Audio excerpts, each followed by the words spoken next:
troubles de la personnalité limite, partie 3.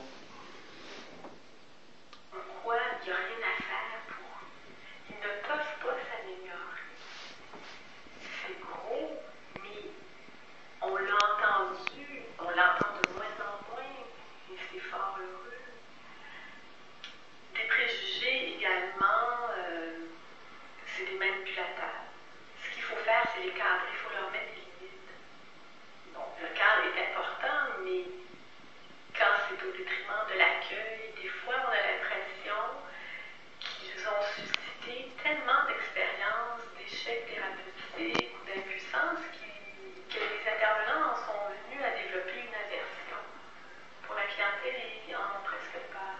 Moi, ce que je vois comme préjugé là, qui vient me chercher un peu, c'est que il y a comme il y a une espèce de dicton qui dit là, dans le milieu psychiatrique québécois que des patients à troubles de personnalité limite, on n'hospitalise pas ça puis qu'ils les mettent à la porte des urgences rapidement. Ça me met un peu en colère parce que c'est pas parce qu'il y a ce dicton-là qui court, c'est clair qu'on... Avez-vous entendu? Les troubles de la personnalité limite, c'est dangereux et on les sort de l'urgence rapidement. C'est des urgences, c'est des hôpitaux. Et bien des fois, ils nous refusent. Vous rendez-vous compte? Nous sommes dans un pays libre, dysfonctionnel. C'est que des hospitalisations à long terme ne sont pas aussi souhaitables. Puis il y a des projets de recherche qui suggèrent que c'est peut-être préférable d'éviter des longues hospitalisations. Même les hospitalisations pour des soins spécifiques en troubles de personnalité ne donnent pas des aussi bons résultats que le travail qui est fait en externe.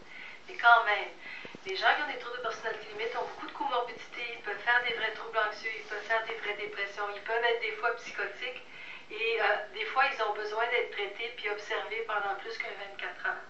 Et ça me choque beaucoup quand les gens les remettent à la porte sans comprendre que la personne ne s'est pas suffisamment calmée puis n'a pas repris sa contenance pour être capable d'être fonctionnelle. Puis je me souviens justement d'un patient que je suivais qui avait des traits de personnalité antisociaux, mais il était surtout et de façon majoritaire psychotique. Puis là, ils ont dit, il est traité par Suzanne Renaud, c'est un trouble de personnalité, mettons-le à la porte. Là, je m'arrachais les cheveux, c'était, voyons donc, ce patient qui est psychotique, c'est clair qu'il y a des difficultés de fonctionnement, mais il est psychotique d'abord et avant tout. Alors oui, c'est vrai qu'il y a des préjugés. Avez-vous entendu? C'est un psychotique, il faut le mettre à la porte. Je vous ai dit quelques minutes plus tôt. Les psychoses, vous pouvez tuer votre meilleur ami. Vous pouvez faire des choses extrêmement dangereuses. Et les hôpitaux disent, ce sont des psychotiques, mettons-les à la porte. C'est quoi? C'est les policiers qui vont s'en occuper? Encore des questions à se poser. Et qui peuvent être là, puis c'est vraiment dommage, là, ça me dérange beaucoup quand j'entends ça. Pourquoi a-t-on retourné si rapidement ma fille à la maison lors de sa dernière hospitalisation? 3 ans après le suicide de Marie-Soleil, c'est une question à laquelle Daniel n'a toujours pas trouvé de réponse. La dernière fois que Marie-Soleil s'est retrouvée en institution, ça a été assez de courte durée. Le pourquoi qu'elle est sortie aussi rapidement. Alors, on a cru, ils veulent faire de la place à l'hôpital. C'est un manque de clarté là, c'est ça que je veux dire. C'est ce côté-là qui a fait qu'on se pose des questions. Puis, elle a sorti trop vite. La grosse question, c'est ça. Là. La première chose qui m'est venue en tête, honnêtement, là, oui, ces souffrances sont terminées. Mais ça a été la colère. D'ailleurs, quand je suis arrivé ici avec la voiture, j'ai intercepté l'ambulance. Dans ma tête, je me disais, je le savais, c'était Marie-Soleil. Il se passait de quoi, là? C'était pas la première fois. Mais là, tu croises l'ambulance, tu te dis, on a encore espoir. Probablement encore vivant. Alors, tu arrives ici, puis là, tu as ton beau-frère qui te dit, c'est fini. Mais là, c'est un rêve dur. cauchemar. Tout est au ralenti. Il y avait 3 voitures de police. Tu rentres, mon épouse qui pleurait, qui était en plein milieu du salon, puis tout était au ralenti. Et là, c'était où ça s'est produit. C'est idiot, là. Où ça s'est produit? Je m'en vais dans le garage. Les enquêteurs me disent, M. Fortin, voulez-vous, s'il vous plaît, ne touchez à rien, parce que là, on était là, carrément dans une scène de crime. Parce que les policiers ont fait leur travail, tout simplement, puis c'était ça. Puis c'était de la colère. J'ai donné des coups de pied partout. Il fallait que je me ressaisisse, parce que là, imaginez-vous donc, les policiers nous demandent, ma femme et moi, d'aller à l'hôpital, identifier notre fille. J'ai trouvé ça tout à fait... moi, j'ai trouvé ça difficile, parce que là, tu es tout dans un état d'âme. J'aurais pu tout simplement faire un accident avec la voiture. Heureusement, on avait déjà notre petit ange au-dessus de nous autres, il faut croire. On arrive à l'hôpital. C'est idiot, on se dit. J'espère qu'ils ne me feront pas attendre, là. Hein? Honnêtement, je vous le dis, je me suis dit ça, là. Hey, là, je pète ma coche, là, tu sais, comme on dit. Non, ça s'est très bien passé, ils le savaient. Tout de suite, ils nous font passer dans un petit salon. Et là, ma fille était super belle. C'était blanche. Et là, tout était fini. Très difficile. Les grands décès. Avez-vous entendu, mesdames et messieurs? C'est une fille qui s'est perdue à jamais. Et elle a été libérée de son hospitalisation très rapidement avant sa dernière tentative de suicide et elle est décédée. Nous devons nous demander, moi je vais vous le dire, c'est vraiment d'autres psychiatres qui ont interdit ce film-là, en disant que ce n'était pas vrai et que ce n'était que du mensonge. Nous devons nous demander qui est le coupable. La médecine, les policiers, le ministre de la Santé, Philippe Couillard peut-être. À l'époque, c'était beaucoup plus Jean Charest. Mais qui est le coupable? L'incompréhension de la population? Les imbéciles au coin des rues que leur devoir est de faire chier le monde? Les petites filles de 8 ans qui se traitent de putes mutuellement dans les cours d'école? Où est la réponse? Pour compte, ce sont souvent les parents et les proches qui, eux, subissent les dommages collatéraux du TPL. Mais il existe de l'aide. La Fédération des familles et amis de la personne atteinte de maladie mentale regroupe plusieurs associations à travers le Québec dont le mandat est d'assister les proches. Patrice Maccabé dirige l'une d'entre elles. Donc, à l'Alphabet, on est un organisme communautaire qui offre des services de soutien, d'entraide aux membres de l'entourage d'une personne qui est atteinte de maladie mentale. Entre autres, le trouble de personnalité limite, qui est la problématique qui occupe la plupart de nos services, car les familles, c'est probablement la problématique qui ont le plus de difficultés à accompagner un proche atteint. Et donc ça se répercute de différentes façons au niveau des services. Donc, il y a des groupes d'entraide qui sont offerts, il y a de l'écoute téléphonique, la formation. À l'Alphabet, on a un programme de formation pour les proches qui dure 18 semaines, à raison de 3 heures par semaine. Donc, c'est un programme psychoéducatif qui est assez exigeant pour les familles, mais qui répond bien à leurs demandes, à leurs besoins. Par rapport aux maladies mentales générales, mais évidemment, avec le trouble de personnalité limite, ça va être vraiment les changements de comportement, la colère. Donc, ça, évidemment, pour la famille, c'est difficile de comprendre, de devenir empathique, parce que quand ça dure pendant plusieurs années, souvent le parent oublie que c'est la problématique ou le symptôme qui vient jouer dans la relation et non la personne en tant que telle. Donc ça, avec la formation et l'accompagnement qu'on fait, ça permet aux gens de redevenir un peu plus empathiques par rapport à leurs proches. Mais plus spécifiquement, au niveau des difficultés au niveau de la famille, c'est lors de l'hospitalisation. La première hospitalisation souvent est difficilement vécue. On va voir tout ce qui touche aux tentatives de suicide. Évidemment, ça va les affecter grandement, donc il manque d'outils d'information. La sortie de l'hôpital aussi est une situation qui peut se retrouver, qui peut être problématique pour les proches parce que souvent ils ne sont pas avisés que leurs proches ont eu un congé à l'hôpital parce que toute la question de la confidentialité.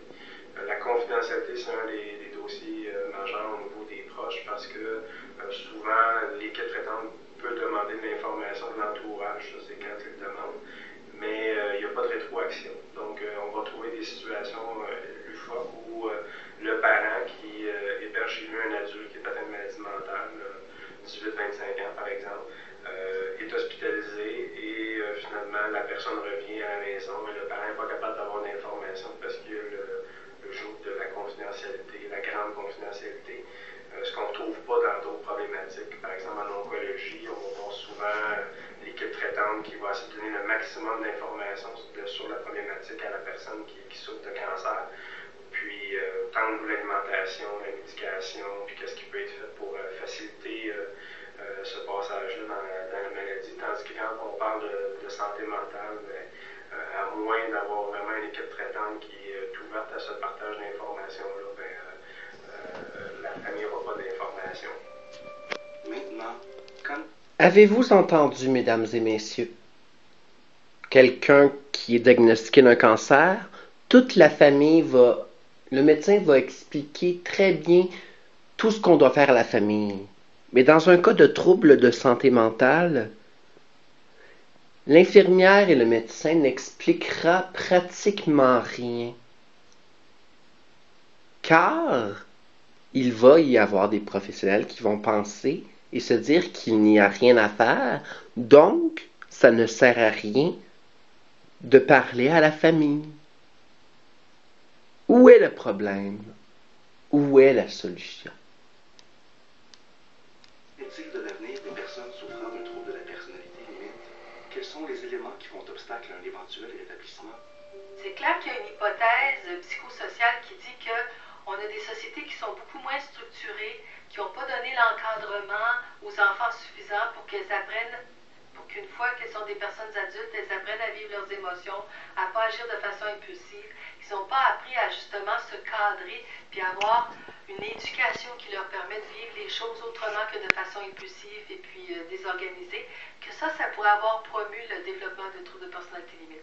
Parce qu'il y a quelques années, même moi, quand je faisais ma résidence, les gens étaient beaucoup plus névrotiques. Ils étaient plus, excusez le terme en bon québécois, pognés par en dedans, c'est-à-dire qu'ils se posaient plus de questions, ils étaient plutôt anxieux. Ils se mettaient en question beaucoup, ils étaient beaucoup coupables s'ils ne répondaient pas aux fonctions d'autorité.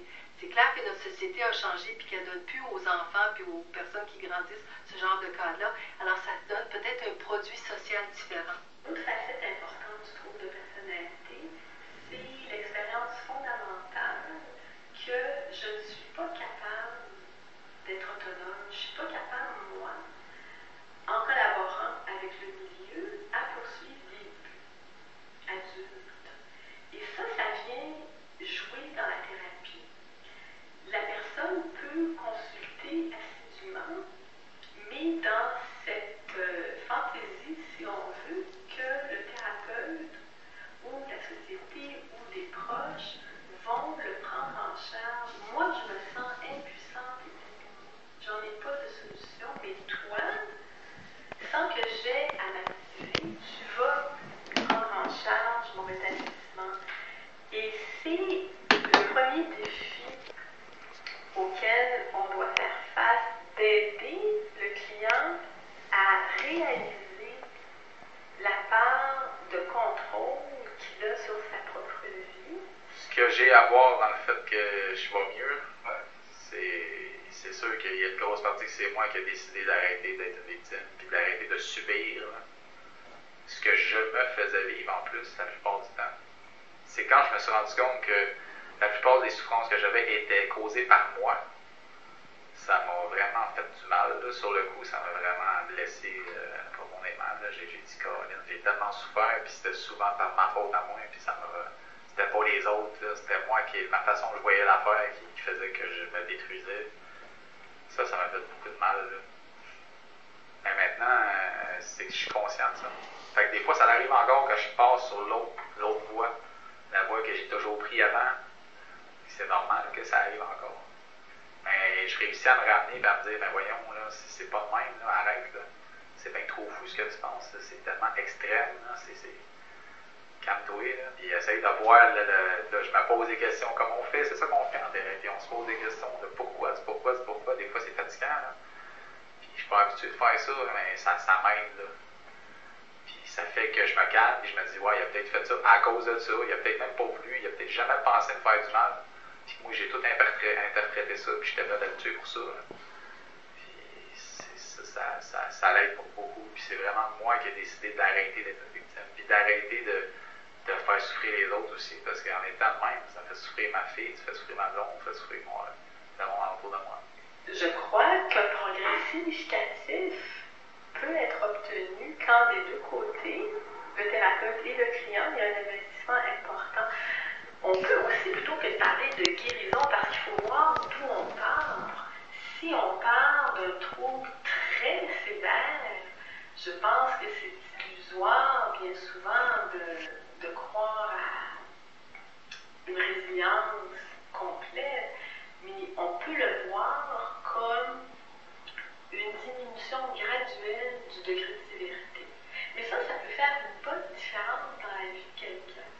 Quelqu'un qui était presque quotidiennement, en tout cas plusieurs fois par semaine, dans des crises affectives, qui ne l'est plus qu'une fois par 3 mois. Ça change une vie.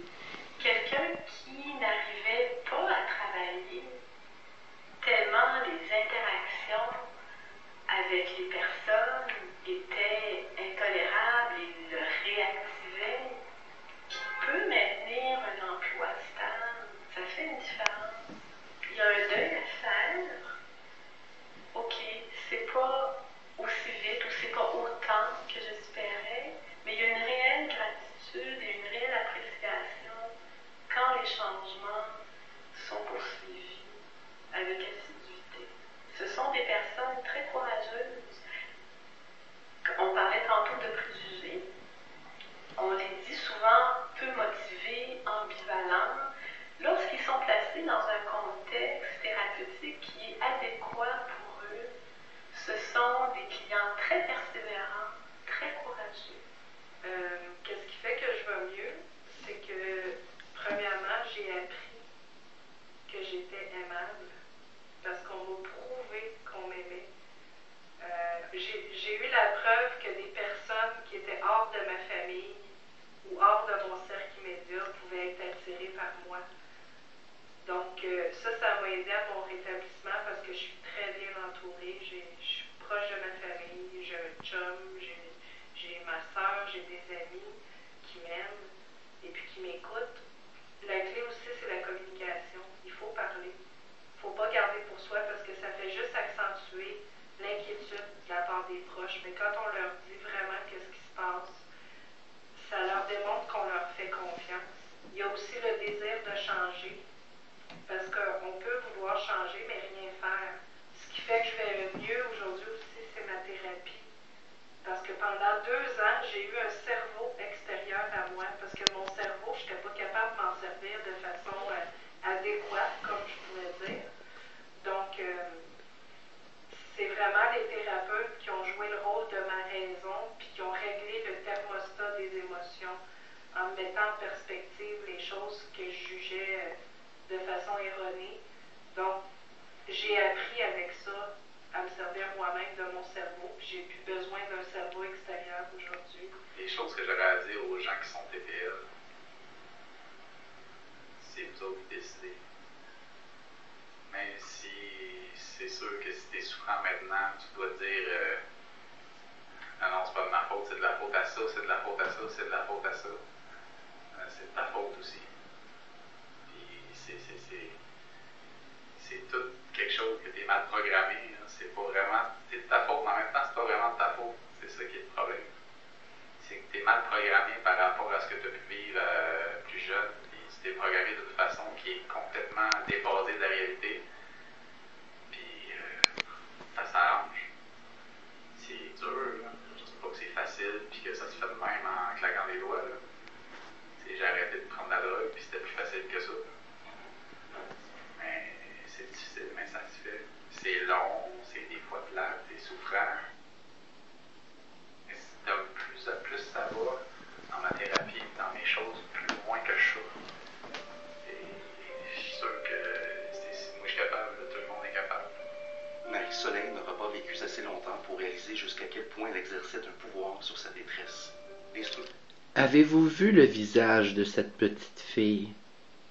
Avez-vous vu? C'est une beauté. Elle est d'une beauté resplendissante.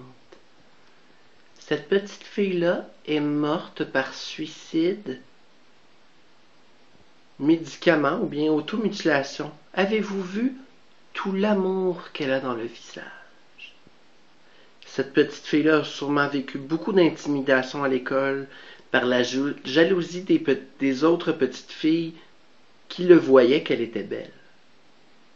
La jalousie, la méchanceté, l'intimidation, la discrimination, le taxage, tout ce qui peut se passer dans une école primaire ou secondaire. C'est problématique et il y a bien des gens qui ne sont pas capables de régler le problème dans les écoles. Et c'est un problème qui sera très dur à régler. Mais pourtant, il y a des belles petites filles comme ça, de beauté resplendissante, qui doivent mourir par suicide. Les mesures nécessaires à cette prise de conscience n'ont pas été assez solidement mises en place autour d'elle. Ce qui s'est passé, ce que Marie-Soleil était, parce qu'en fait, souvent, on va dire la société. Mais je pense que c'est l'affaire de tout le monde, finalement. En soirée, elle s'accroche à ses rêves et se dit qu'elle fera tout pour y arriver. Que personne ne peut l'empêcher de vouloir être utile à la société. Cette fois, la société a mal joué. Car ce soir-là, quand le soleil s'est couché, Marie nous a quittés.